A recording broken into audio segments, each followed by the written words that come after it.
Everyone who is born, every human being has one why and only one why. Who is Shakira Cabrera?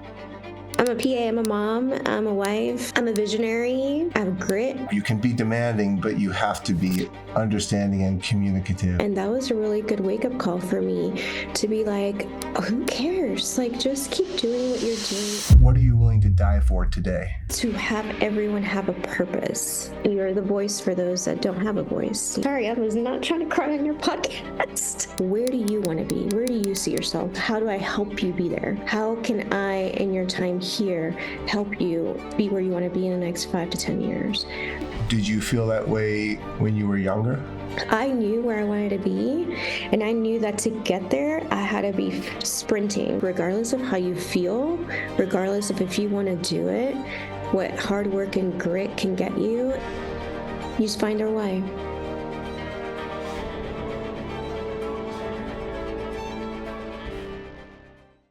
Let's start out, if it's okay with you telling me and our listeners, who is Shakira Cabrera? I always have a difficult time answering that question, but no, I'm a PA, I'm a mom, I'm a wife. I have 3 4-legged babies and 1 2-legged baby who's almost about to be taller than me now. But I've been a PA for over 17 years. I originally am from Puerto Rico, grew up there, so Spanish is my first language, and then moved to the States when I was 10, specifically Texas. I was very bitter for a while because I was like, beaches and palm trees, Texas. Like, why are we coming to Texas, Dad? But honestly, it was amazing, and we've thrived since then. And I initially went into medicine as a PA and did just inpatient stuff. So did lots of cardio and neuro, and then got into the trauma world and plastic surgery world and cried every day. Because Lonnie, I'm sure you know, trauma surgeons are not the nicest humans on the planet. They literally will cuss you out in the operating room and then be like, hey, you want to go grab a beer? And I'm like, you don't hate me. I thought you hated me. And they're like, no, get over yourself. But honestly, it was that experience that helped me be where I am now in aesthetics, because sometimes you need to be tough. And then fell into aesthetics about 5 years ago because I was tired of doing the trauma pit call from 6P to 8A and seeing all the crazy and ugly things in the world that humans can do to each other, and then just wanted to make people feel good again. And so here I am, and now I own a business. Well, I own 3 businesses, and so happy that I Yeah. did all of it. So that's, I love that. And that's the first page of Google. So I'm going to do a follow-up question. Okay. Who is Shakira Cabrera? I'm a visionary. I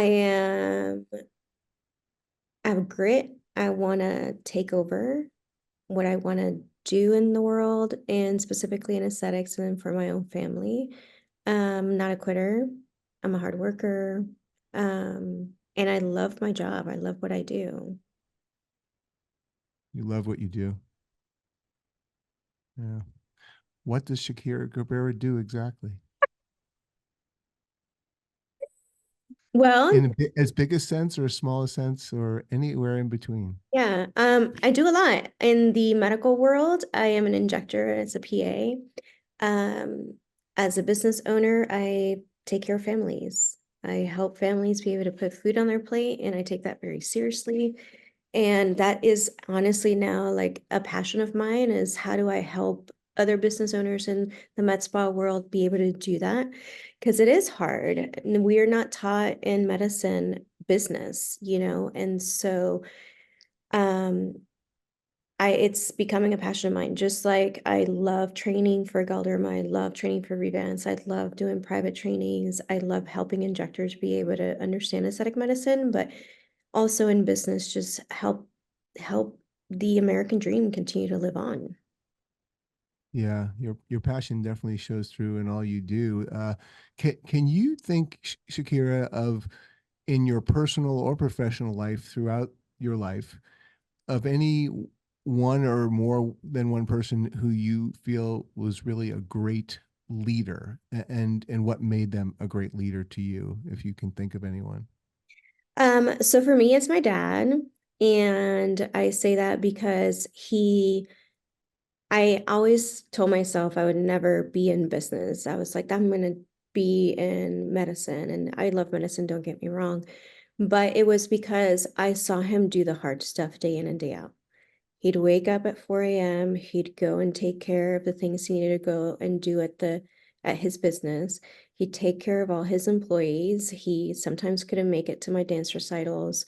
He'd make it up, on the weekends when he was home.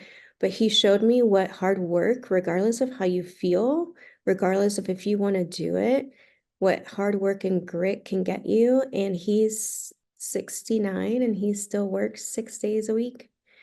And so for me, it is that example of you just have to wake up and do it. You can't just like, there's plenty of times where I don't want to come to work. I don't want to do Botox. I'm like, if I have to inject another lip filler today, I'm going to just scream.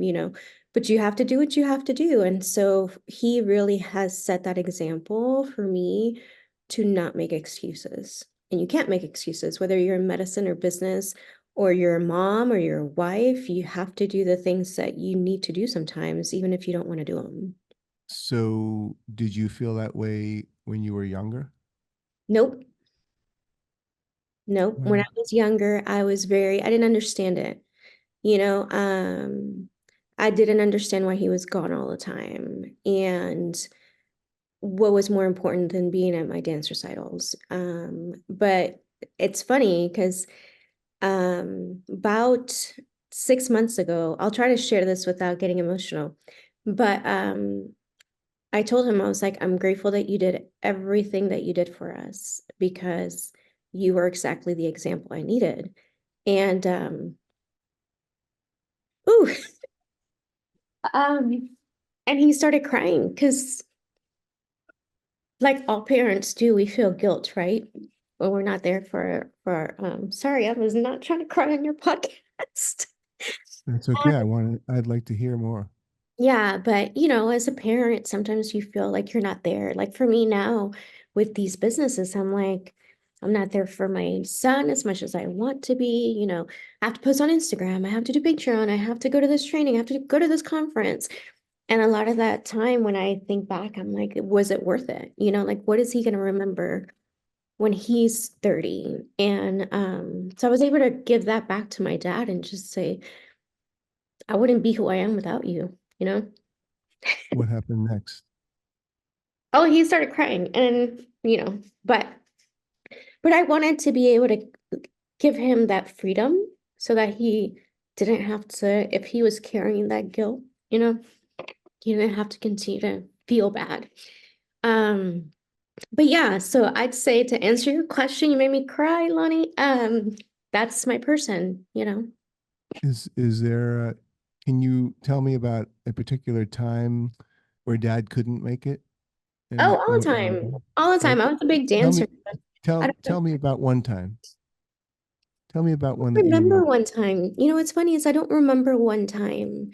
And I was listening to John Gordon. I don't know if you know who he is. He's a book writer. Mm. He's an amazing writer. And he was talking on a podcast about the same thing, about how as business owners, sometimes we feel that guilt of not being there for our children. And how he asked his son, like, hey, I'm sorry I wasn't there for you a lot when you were younger. And his son is now like 28 or something like that and married. And he told his dad, he's like, I don't remember you being gone. I remember you being there. And it goes on to talk about how, what he's noticed from talking to multiple business owners is they have the same guilt, but when they ask their children, they're not able to say like one thing. They still remember their parents being present. And I still remember that. Like I remember my dad being there for Christmas and being there for New Year's and Thanksgiving and things like that. And I know that he couldn't make it to a lot of dance recitals and dance performances because those were during the days. I remember him picking me up at school when I was 8 years old. But so there's not like one vital moment for me personally where I was like, that was the one and he completely let me down. Mm. I just remember that his job took a lot of time away from me. Does that make sense? But for It me does. as a child, like as his daughter, I don't remember like a one time. Which is funny. And so now as a mom and business owner of three, following my dad's, path, I'm hoping that that's the same thing for my son. And I talked to him and I'm like, hey, is mommy gone a lot? He's like, no, mommy, you're here all the time. Like you know what I mean? So I hope that as we continue to build our businesses, and if there's business owners out there that can relate, it's that guilt that can sometimes paralyze us because we think all these things in our head instead of continuing to move forward and being that example for our child and our family that we are out there sacrificing, we are out there making a difference. And I understand it takes away from your time, but for me, in my mind as a mom, I'm like, he's going to think I've never been there.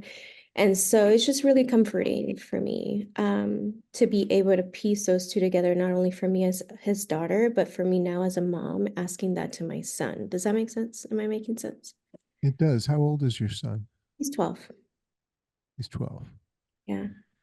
Have you, so with what you verbalized, which I appreciate you sharing very much, would you think that over the next, and you and I spoke a little bit before this about your changing your schedule and what have you, do you think that over the ages between, let's say, 12 and 18, right, his time with you more before he goes off, more likely, will you do anything differently than your dad during your ages 12 to 18? Yeah, I think for sure. And I know that that's what I was mentioning to you right now.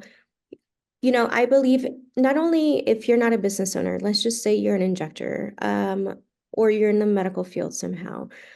When you're starting something new, you have to be doing it balls to the wall, right? If you want to be at the top and get there quickly, you have to give it your 1,000% to get there. Otherwise, because you're running against the people that are already ahead of the line, if that makes sense.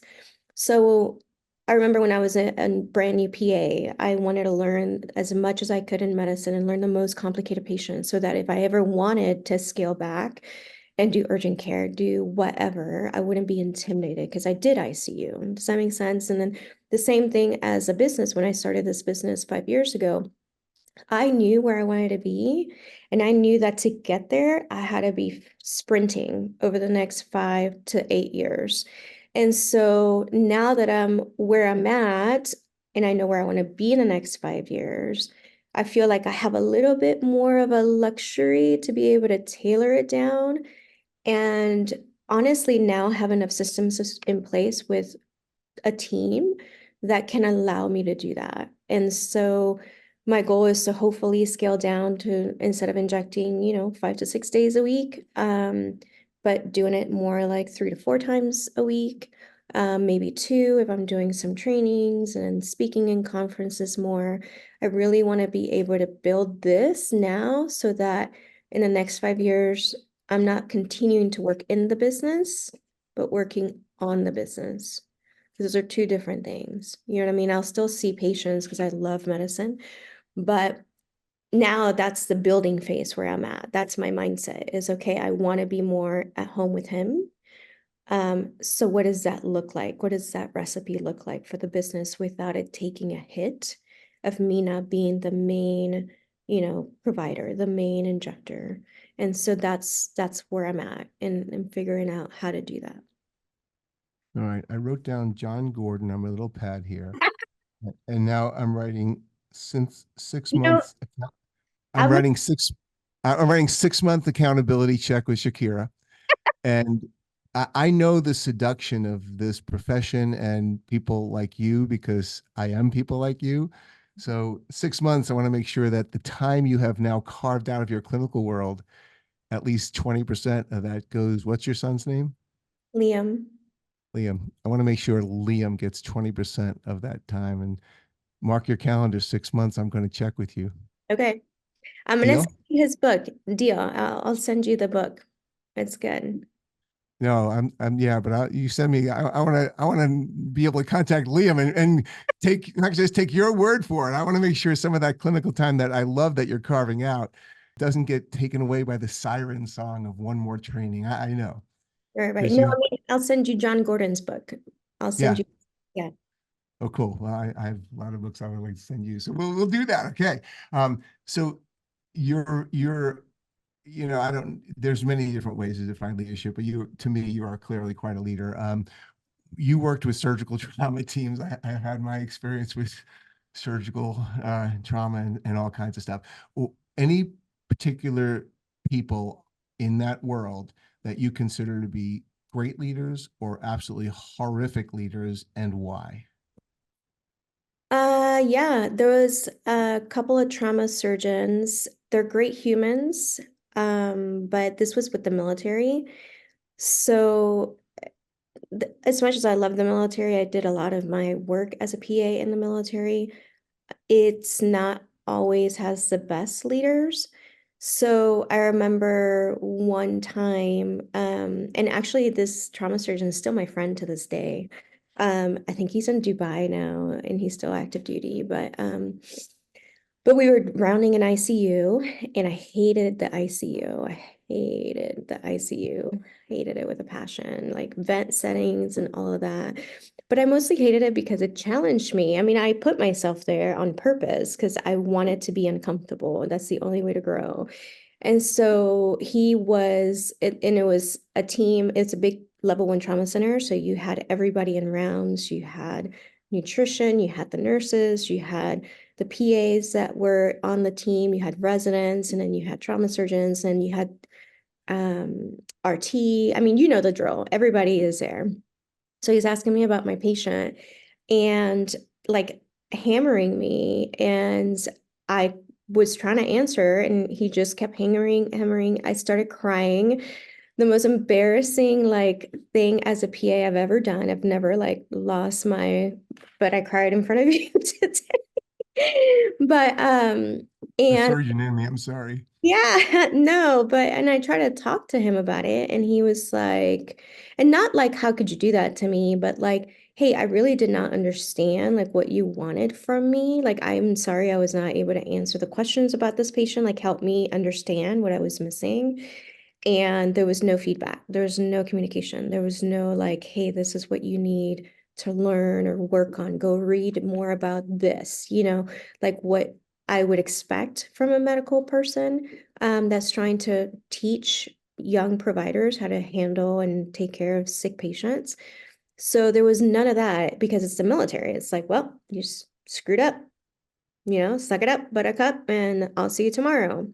And with that experience, I think that's why now with all of my injectors, I'm like, hey, this is your feedback. This is what you could be doing better. This is my vision for you. And just keep the lines of communication open and keeping it to be a safe place. Do they mess up? Of course. Are they not hitting where I want them to be eventually? Maybe, but why am I gonna talk down to them? You know what I mean? So that was one of the lessons that I learned from that experience because it was very embarrassing. Yeah. Oh boy. Now you're going to make me cry out of guilt. I I'm fortunate to have people around me who seem to like hang around me, but I'm very, very, very, very demanding. And I grew up in that culture in Harvard and rounds and getting pimped. And I think what you mentioned is bridging that gap. You can be demanding, but you have to be understanding and communicative. And I struggle with that with my team. I really do. I don't have a problem being demanding because I'm demanding of myself. Right. But yeah, I can appreciate what you're saying. And I think that you meeting with your team is such a crucial thing. So I appreciate you sharing that very much. Let me let me read to you. So look, I love that you're a go-getter, you're taking on the industry. you have, I mean, most people just like, okay, so you were a surgical assistant. So when you stop doing that for the military, you don't just go become a surgical assistant. You start a company of surgical assistants, right? Like, so I'm not just going to do it. I'm going to start a company, and it's just the way you are. And I get it. And I love that about you. Um, so social media, we all are, I've met you through, well, conference and then Instagram, and we live on Instagram.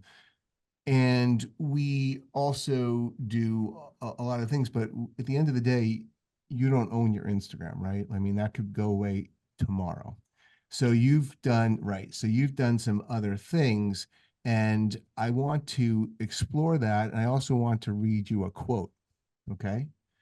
Quote is, education is one thing no one can take away from you.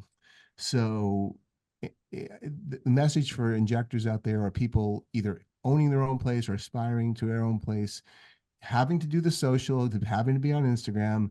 But what's your take? And by the way, that you know where that quote comes from? Mm. This is the quote from Injectors Club. You were so and I love that quote. It really it spoke to me. So you've made conscious decisions. This seems to me. Expand on that for advice for people who are out there. I think Instagram's great, obviously, right? It's a necessary evil for you and me, right, Lonnie? Like as much as we hate it, we love it. It gets us patients through the door. It gets us to like meet new people. Like that's how you and I initially met. Yeah. So that's how patients see our work.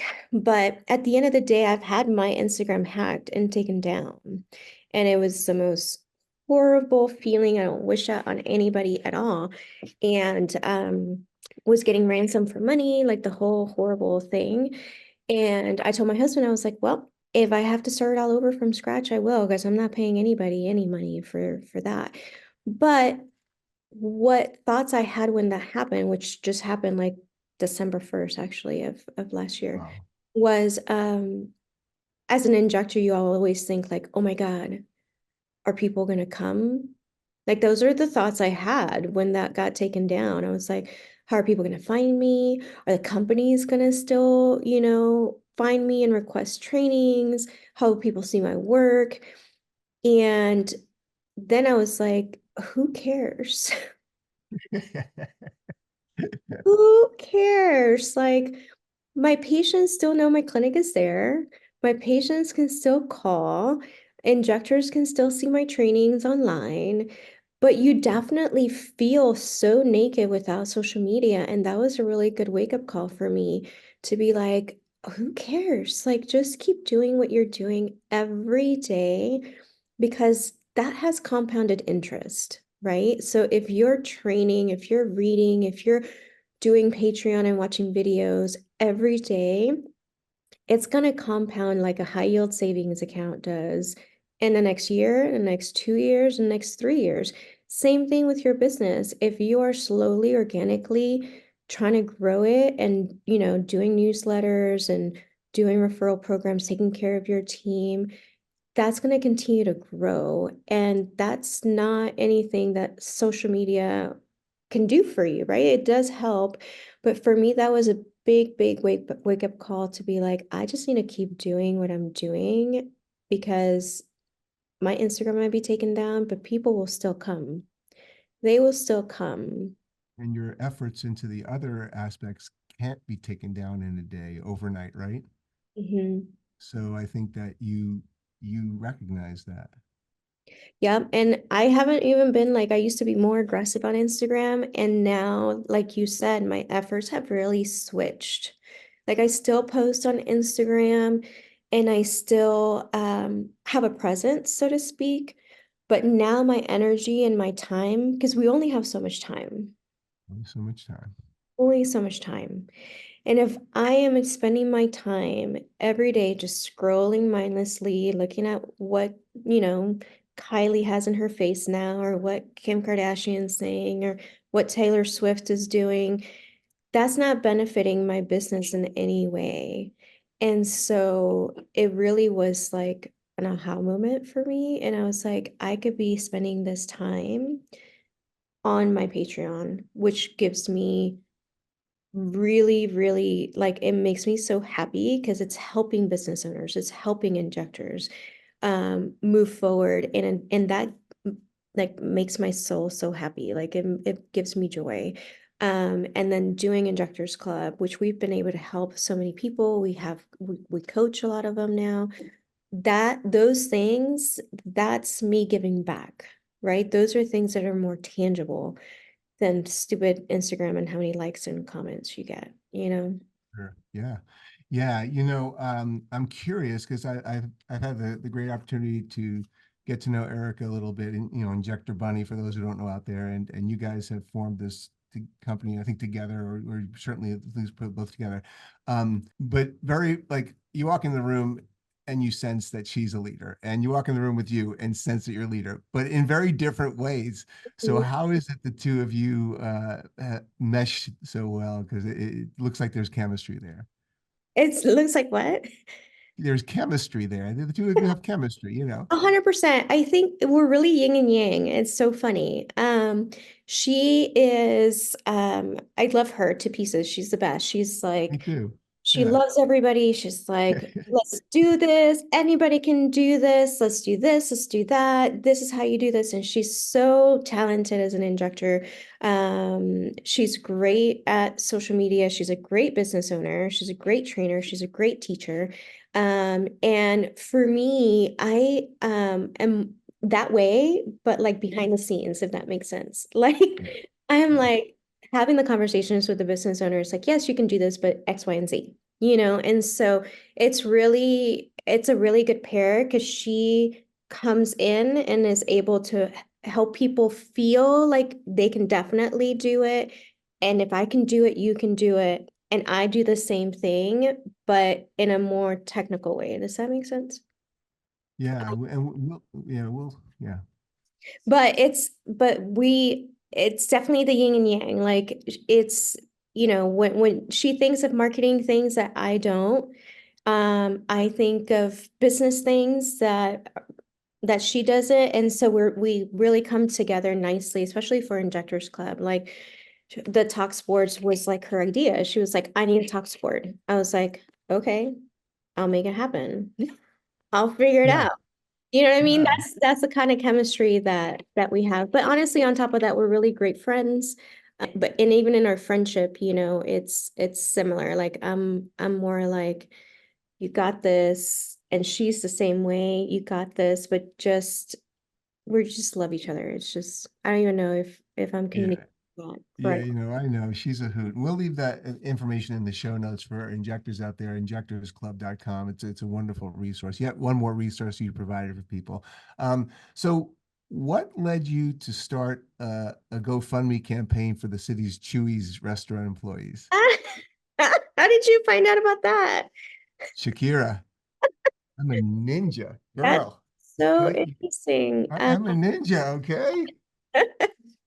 Um, so that was during COVID, and we were shut down, but my husband and I were still working I was in the ER, he was in the actual COVID ICU. He and I felt very blessed to be able to still be working while others were not. And we love a couple of restaurants. One of them was Chewy's, and always like loved the waiters there, took care of them every time we went with, just tipping really well, and felt really bad because the wait staff was struggling. Obviously, all the restaurants shut down. So we created like a GoFundMe for them, and we're able to help two of them pay rent for, I think it was April and May, and just be able to give it back because we were both waiters at one point earlier in our 20s. And so we know what that's like, having to use all you get for tips for your rent money and bills. And so one of them was a single mom, and the other one was a young man who had been busting his butt. And so it just came very natural to us. I don't know. How does that relate to leadership for you? You do what you need to do for your people, and you get more people behind it. You're the voice for those that don't have a voice, and that's what I try to do all the time. Yeah, you use the phrase, you get people behind it. Tell me more about getting people behind your ideas. I What think does that everybody mean? wants to do good. I think a lot of people want to naturally do good, and maybe they don't know sometimes or think like, for example, me and Erica is like, when you do this, I was like, why didn't I think of that? You just need those people in your life to sometimes motivate you, like, oh my God, that's a good cause. We should totally do it. And it's the same thing anywhere in your practice or even just in aesthetics. People naturally want to do good, and if you can give them the ability and the way that they can do that, they'll want to do it. Like I donate to, what is it, ASPA, or Mm. the Yeah, doggy people CPA. that like rescue Yeah. all these dogs. They catch me every time, Lonnie. Like I can't even watch those videos. I'm like, no, here, take all my money. Just take care of those babies. Um, so I am of the thought that people naturally just want to help. And if you can give them an avenue to do it, they'll do it. Yeah. You talked about earlier, we were talking about people who you have, you can still be demanding, you have certain benchmarks for your employees, but the ones that either so you coach up or coach out, right? If they move up, yeah. The ones that stay on, the question for you, if I'm going to ask you to think about this, are they staying on with you because of the paycheck, or are they staying on because they believe what you believe? Yeah, that's a great question. I think it's because my goal, is to have everyone have a purpose. They have to have a purpose. And that if you can get somebody to know their why, then you don't have to motivate them, right? And so that is what I try to get at with every single person in my um team is, hey, what is your why? What do you want to learn next? Why do you want to be an injector? Why do you want to learn temples? My front desk team, why are you here? Why do you want to take care of patients? Why do you want to answer phones? I didn't know how to do that when I started a business. It took coaching and reading a lot of books and listening to a lot of podcasts on leadership, because it's not easy.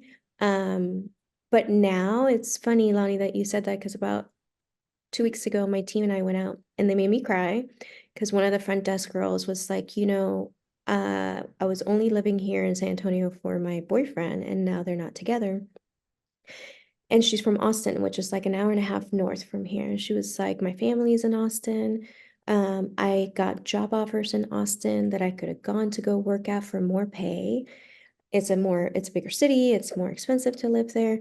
She was like, but I knew that if I took those jobs, I would pass up on Jules and I won't have the experience or the leadership there that I have here. And like, I'm like bawling. I'm like, why? That's so amazing. But again, that's because I at these, one-on-one meetings, and whenever I'm sitting down with them saying, yes, I need your revenue sales to be here, but I also take the time to be like, where do you want to be? Where do you see yourself, with Jules or without Jules? How do I help you be there?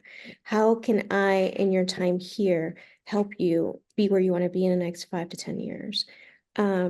And it's really paid off to create a culture that doesn't want to leave. Like they tell me, they're like, we're lifers. We're not going anywhere, Shakira. I'm like, okay, stay with me as long as you want. So, yeah, you just find our why.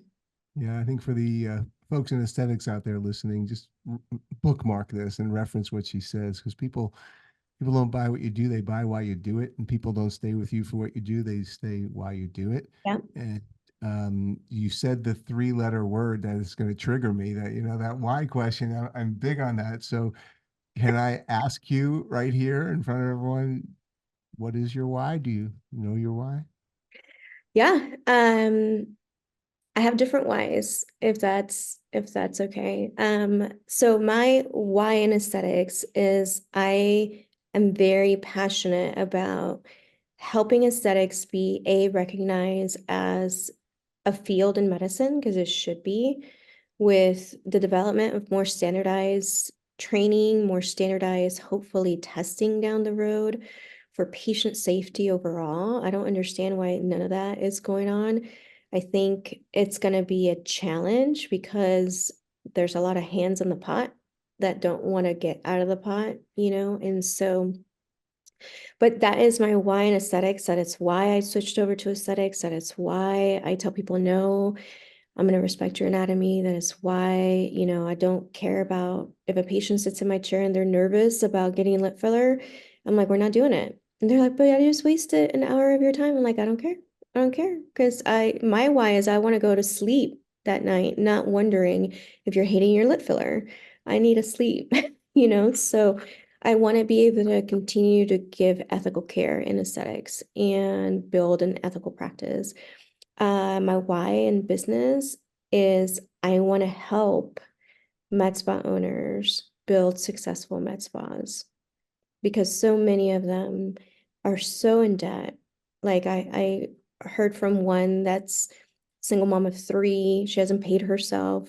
She's been working for 4 years, and all these reps continue to come in your door. And you and I have had this, Lonnie, where they're like, buy this shiny new laser and it's so much better than the one 2 years ago. And you think that you need that, but do you really need that? Can you afford it? What does your business say? And just teaching them how to have a healthy business so that you can have freedom, like what we were talking about in the beginning of, the podcast, is have we go into business so that we can take care of our patients how we want, but then also have freedom from not having to be in the hospital, from not having to be working for someone else.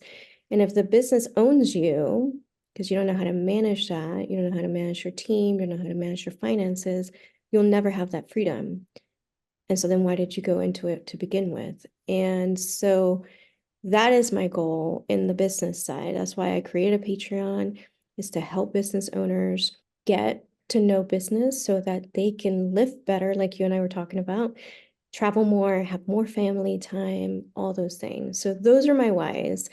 I'm getting better in business with that myself. Like we were saying, I'm trying to tailor back and find more Shakira time, make working out a priority, make family time a priority, not care about the conference that's going to be next month, and then focus on my team and the things that are going to keep me here in the next 5 years.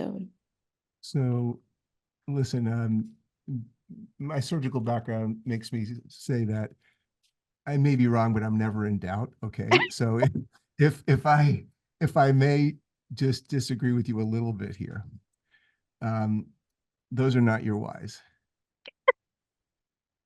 They're not. Okay. All right. And everyone who is born, every human being has one why and only one why. It's shaped at a very young age. You can't choose it and you can't change it.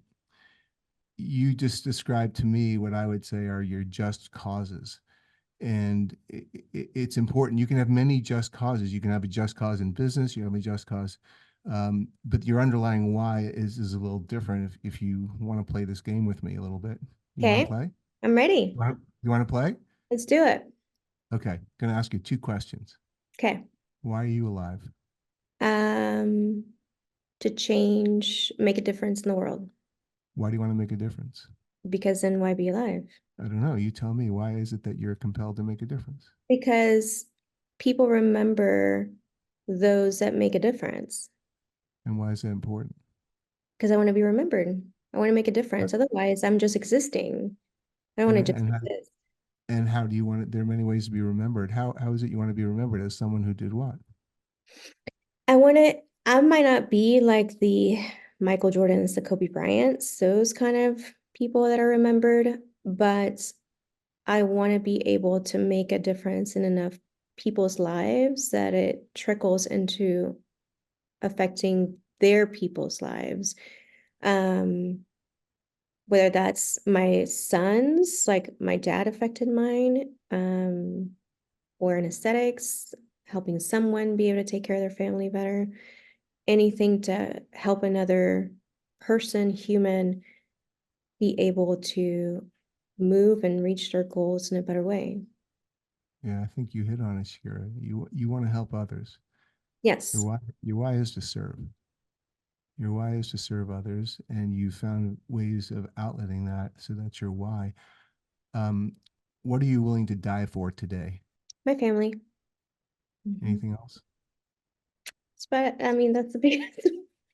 No, it's big. It's big. Yeah. No, No. That's the only thing. Your country right or wrong, your business right or wrong, anything else? Country for No. sure. No, Yeah. no, Family. well, country right or wrong. I mean, there's no right answers to this. There's no right answers. There's no wrong answers. Yeah. Uh, you know, your your family, anything else? Family and country would be the only two. Um, Mhm. Everything else can be replaceable. You know, I can make another business. I can Yeah. get another So, career. I can.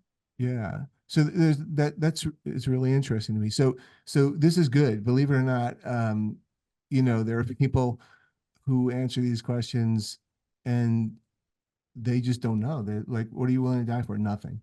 Or what is you why are you alive? And well, sperm and egg got together. Really? So these yeah. These are deep questions. What? And so it's good to know. And I think your just cause is without you knowing what it is inspiring all the people around you to stay at Jules. Jules is her med spa. I don't know if people know that, but it's the just cause of creating in this industry a place that's safe and people know they're not being sold to, and you have their best interest in mind, and you attract the people who believe that, right? They're not in that for a paycheck because they don't even care if a headhunter calls. They're not going to answer the call Right. Right. because you've inspired them. You're very inspiring that way, and you have your own style of inspiration. So, anyway, sorry, I love playing this game, but I think deep down, whether it's an outlet of creating new businesses to help injectors, or creating a place where your patients are well taken care of, or helping the animals, you just love serving others, and that's a wonderful thing. No, I love that you said that because I never knew how to say it in those three words. So Yeah. I think I Yeah. agree. Yeah, people call it a mission and a vision statement, but the more, and this is one of the reasons, my compelling reason for doing a podcast focused on leadership and associated things, is because it can be very confusing, and you just do your just cause without knowing it's your just cause, but you do it very well, and you attract the people who believe what you believe, Mhm. and that's a beautiful thing, and then I love to see more of that in this industry because we need more of that. So it's great. Uh, on a lighter note, what does salsa dancing do for your soul? I'm curious. It's the best dance on the planet. Have you ever salsa danced? I have made attempts. I have a lot of fun. I don't know what I look like out there, but I'll have a lot of fun. Yeah, and no, it's great. The music just makes every bone vibrate. So I was dancing since I was 4. And then Wow. I danced all the way through my mid to late 20s. And then that's when I kind of started focusing more on PA school, or PA as a being a PA, because I graduated PA school at 26. But before that, I wanted to be a dancer. I wanted to travel the world and be a salsa dancer. I got to dance on stage with a couple of very famous to this day salsa singers. Did you really? hmm And Wow. you know who stopped me from doing that? Tell me. My dad. That Why? was Why did like, you stop? he's like, nope. I was like, but I want to dance around the world. He's like, over my dead body. I was like, how dare you? I'm 21. I can do whatever I want. He's like, nope. You're going to go to school. You're going to get a degree that no matter if you have a husband, no husband, or anything like that, you're going to be able to support yourself. Hmm. And I was so bitter and so mad. I didn't understand it, even at 21. And then I went to PA school. And then the day I graduated from PA school, like walked the stage, I come down, give him a hug. And then the first thing he told me, I thought he forgot. He said, now you can go travel the world and salsa dance if you want to. Now that you have your career. I thought he Wow. forgot. He didn't forget. And I was like, no, that's okay. I'm over it. Like, I'm over it. But no, Wow. I love salsa music. I still love it to this day. It's what I play in my car, and I'm like going crazy when nobody can see me. My favorite singer is Mark Anthony, of course. He's the best. But yeah, I love that. That is great. That your dad and you thought he didn't remember that. he forgot. Yeah, Wow. yeah. Wow. We have a lot of folks. I'm curious with your life balance and everything and all the things we talked about. Folks who are in aesthetics now and are thinking, I think it's time to open my own place. I think it is time. So pros and cons, forget about the logistics and don't buy too much expensive laser stuff. Everyone knows, or a lot of people have heard that. What questions should someone ask themselves of what they're willing to give to not just open up your own place, but to be a leader and to run a team? What are they looking at? What should they know about themselves before they make that leap? You've started a few businesses. Yes, I think my first question to them, and I get this question a lot, is are you ready to work more hours than you've ever worked before? Yeah. Yeah. Understand that. Because a lot of them think that, oh, I'm still gonna just do my, 3 days a week injecting, and that sounds amazing. I wish I could have that. Don't you, Lonnie? When you're an intern, you look up to the chief resident and go, God, I can't wait till I'm a chief resident, man. And then you get to chief resident, and now you're responsible for everyone's mistakes, Yeah, and you just never leave the hospital. I mean, I yeah, can't. Yeah, yeah, yeah. yeah. But that's not what a lot of people think, right? And some people I might rub the wrong way with this comment, but I feel, and you can agree or disagree with me, I feel like now in aesthetics, like maybe 3 years ago, and maybe there's still a lot of that now, somewhat. It was cool to be in aesthetics, right? Like everybody wanted to do it. Everybody was jumping out of the hospital to go into aesthetics. I feel like that's what it is now with owning your own med spa. Everybody Hmm. wants to own their own business. Everybody wants to own their own med spa. When the reality is the population, like the people that are entrepreneurs in the population is less than 10%. And then 1% of that do it well without going bankrupt, ruining their family, like actually know what they're doing. And so in aesthetics, which is a small field in my opinion, that's even less than the people that we have out there owning med spas. Yeah. So it takes a lot. It takes a lot to own a med spa. And the biggest thing would be, are you ready to sacrifice everything? Your time with your family. You're gonna have to eat, breathe, and live aesthetics and business. You're gonna have to learn how to take care of your people. Are you ready to pay yourself less? Because I've had injectors that want to continue to pay themselves like $20,000. I'm like, with what money? What money are you gonna do that? Like, Thing called a balance sheet, right? yeah. Money in, money out. Yeah. Uh-huh. So it's just getting them to start thinking about those things. And if you're not ready to do that, then it's okay for you to work for someone else. Then that means, hey, go have a conversation with your boss, with your med spa owner. And if they tell you no, go to a different med spa owner, change jobs. I had somebody reach out and was like, hey, I don't know how to get my business owner to give me a raise. I'm like, well, what is your performance? Like this is what the average is. And she was from Texas at the time and getting paid like, I think clinic pay for nurses and wanted to get commission. Anyways, I was like, this is what you can tell them, but that business owner can still say no. Like they don't have to give you anything, regardless of what they show you. And if you don't like that, then you go somewhere else. But my answer, I keep going on tangents, so I apologize. But No, this is wonderful. I love I hearing what could you have to say. I could talk about that all day long. But yeah, it's work hard. If you're not ready to work hard, go work for someone else if you don't like where you're at, and that's what's making you think about owning your own med spa, but you don't have the capital, you don't have the time, you don't have the family support to do it, then find another med spa that kind of helps continue to Sure. help you grow and gives you the pay you want, and you don't have to sacrifice everything. What's your favorite thing, or the one thing that, being the owner, the one who makes the decision? I know I have my own personal favorite. Do you have a personal favorite? Like, yeah, it's a lot of work and all this stuff, but this is what I love about this being my own place. Is there something that strikes you as you love about it? I think I love being able to have a say on how I manage my team. Mm, yeah. Because coming from the military side, I worked in the level 1 trauma center here in San Antonio, and then I worked at the VA for about 3 years after that. And I don't know if you're familiar with the VA system. Yes, I've worked in the VA system quite a bit. Mhm. So this will not be foreign to you. So I love my veterans. I love my military people. Like I will do anything. Absolutely. Kind of like I told you, I die for country, die for family, right? I love taking care. Nothing pisses me off more than when you're disrespectful to someone that's served this 100%. country, and like sacrifice their own body and their time and family. Anyways, so they had systems in place that wasn't beneficial for the veterans to get the care that they needed. And Right. then also it wasn't efficient for the providers to be able to take care of the veterans the way that the veterans needed.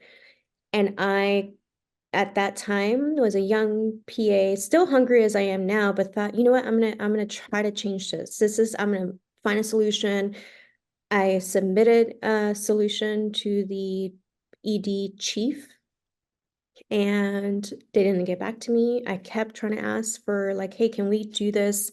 Especially in the ER where veterans were waiting 4 hours to be seen. Like, hey, let's Yeah. do this more efficiently, blah, blah, blah. Terrible. But anyways, I won't bore you with the story. At the end of the day, they told me, we don't care. We don't Ugh, hear it. We love you. You can either stay or you can go. yeah.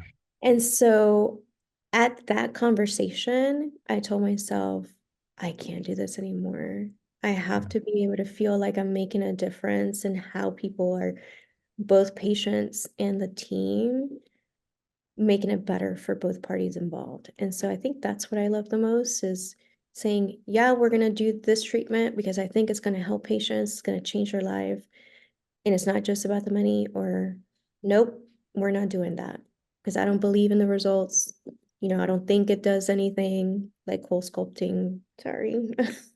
But just to give you an example, and so for me, Yeah. that brings me the most joy is being able to have that say. Because when you don't have that say, it sucks. Yeah. Yeah. Being able to be in a decision and make changes. Isn't it funny? I can sense, I've never been to your med spa, but you probably, by not focusing on the money, the profits come, right? Without and that's to be a lesson, I think, for everyone is focus on the right things, do the right thing. My favorite thing is being able to, support at least twice a year with big parties, support a nonprofit in the community. And if I want to have a petting zoo at the I thing love with a summer yeah. party, I can have it and raise money and awareness for things. So yeah, I'm with you. I love the control of that. And is it worth it all? I don't think you or I have a choice in that, Shakira. We are who we are. Yep. I have a friend who used to say, when God wants to punish us, she gives us what we ask for. Uh, and, That's true. but I love, and the VA system, I got to tell you, when I was rotating through in medical school, we'd go to the ivory tower academic places. And of course, they wouldn't let a medical student even draw the blood. At the community hospital, they say, well, I'll let the medical student take one shot. And Right. at the VA, it would be like, you've stuck them 8 times, and the veteran would be like, come on, doc, you got this. Come on, just come on, doc, you can do this. The I veterans were know. encouraging me to keep going. They're Yeah, the no, best humans. they are the best and grateful, and I thank them for their service every day. It's truly an amazing thing, and thank so thank you for your service. Um, so I want to we're getting towards the end, but I want to know, what's your favorite thing about yourself and why? Oh God, I don't know if I have one, to be honest. Ooh, I don't, I honestly don't. It's so hard for me to think. Oh, I guess being a hard worker. I don't know. I don't know how to quit. My husband says you don't know how to like stay still. It could okay. be like a Sunday morning and I'm finding 1,000 tasks to do. Um, like sitting, 100%. the only time I sat still was when I got COVID at the end of December. And I was Yeah, like on the couch for 2 days. And my husband was like, are you okay? yeah, yeah.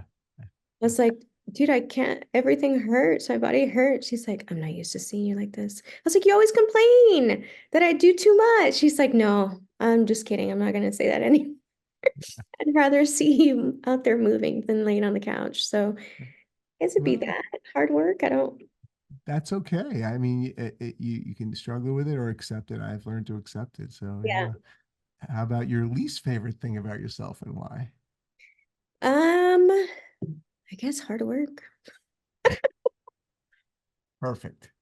Perfect. I love that, Shakira. I love that. Yeah. Because I Right? would, yeah, Isn't that right? yeah. I think I think we just got okay. We can just skip it. This podcast is two things: your least favorite, your most favorite, and why. That's it. That's the essence It's of. beautiful. It's a beautiful thing. Yeah. All right. So we have a tradition on this show where we Okay. wrap up with a final question, and it's a question that our listeners have submitted. Listeners submitted a bunch of different questions, right? So we pick one from random. They don't know who's going to get this question, and Okay. this is. Oh wait. One last thing before I go to our final question, our second to last question. Okay. Is there anything you wish I had asked you that you would have liked to have elaborated on? Anything you want to just before you leave and tell our listeners who are interested in leadership and aesthetics and just everything about you? I don't think so. I feel like we kind of were everywhere. You made me cry. We talked about business, Okay, trade, your yeah. why. I mean, all those things are amazing. No, I'm Well, good. Yeah, it's amazing because I really I don't even why I don't know why I bothered writing myself a note about asking you about your dad, but you came out with that right out the gate, and because I had watched some things you had done before, and it was clearly a big connection for you. So I really appreciate you sharing that. I think it's very impactful for all of us. of course. Yeah. Yeah. So the question for you, Shakira, lips don't lie, Shakira. What is the best gift? And it could be physical, emotional, spiritual, whatever. The best gift that anyone's ever given to you in your entire life, and why specifically was it the best? So I only remember like certain things from way back when, so I can't go back too far. But recently my husband gave me um a Christmas gift, and I think it symbolizes everything that I've described to you in the last hour and my whole life. He gave me a picture hand drawn by an artist of a buffalo going into the storm. And he talked about how buffaloes are the only animals that, instead of running from the storm, they run towards the storm because they Mm, know that if they run towards the storm, they're going to be in the storm less time than if they're running away from the storm, because the storm will eventually catch up to you. Then you'll be in mm, the storm for a lot longer. And it really symbolizes of how I've, for sure, the next, 40, 50 years, however long I'm on this earth, but the last 40 years is to not be afraid of anything. And this is for any injector and business owner out there. Face the hard times. Don't run away from them. Get yourself into the uncomfortable times, because that's what like we talked about in trauma teams and the ICU. I wanted to be uncomfortable. That's the only way you can grow. And then you'll be in that uncomfortable time less because you're facing it. You're not ignoring it. You're not putting it, in the drawer, wanting to deal with it next month, next year. And so I have a picture of that in my office here at work, and all the girls love it, but it's a picture of a bison running into the storm. wow. I love that. Absolutely love that. Well, I couldn't ask for a better ending than that. That is just so on so many levels that speaks to me on so many levels. So I hope to meet your husband and your father and Liam at some point in my life. I really do, Yes. and hope that our paths physically cross. We got the little technical details ironed out early, and this all worked out. And all I can say is I thank you very much for your valuable time. You are, I have been blessed to fallen into this industry in recent years, and I love watching how different people have their different approach, and a lot of really good people that you and I both know are friends with, they end in the same place of helping others and inspiring others, but they have very different ways of going there. And your way in particular is I don't know how to describe it, but you have that business methodical side, but you like do stupid dances on Instagram, and you're out there and you're very real, and you're honest. So I love how you marry both those things. I appreciate your leadership in this profession very much. Thank you. I appreciate you. It was an honor, and I'm humbled that you want to bring me onto your podcast to share my life. Sometimes you're like, nobody wants to listen to me, like nobody, but no, I'm so grateful, and I'm glad that you're doing this. I feel like we need a lot more of these providers that are out there to help the young ones, to just help us know that we're not alone, like all of us feel this way. We're all in the fight together. And so kudos to you, and thank you for all that you do. And I can't wait to hear who you bring on next. Stay tuned. We've got some great people. All right. Thanks so much for tuning in. This episode just reinforces the fact that no matter what the world sees, everyone has struggles. We're on the journey in this aesthetic world together, and I firmly believe, and I know in my heart, that if we stay together, we'll be better than apart. Now I have a little favor to ask you. If you would just hit the subscribe button, it would mean a great deal to me personally, because your one action helps us to enhance the channel and bring you even more great content.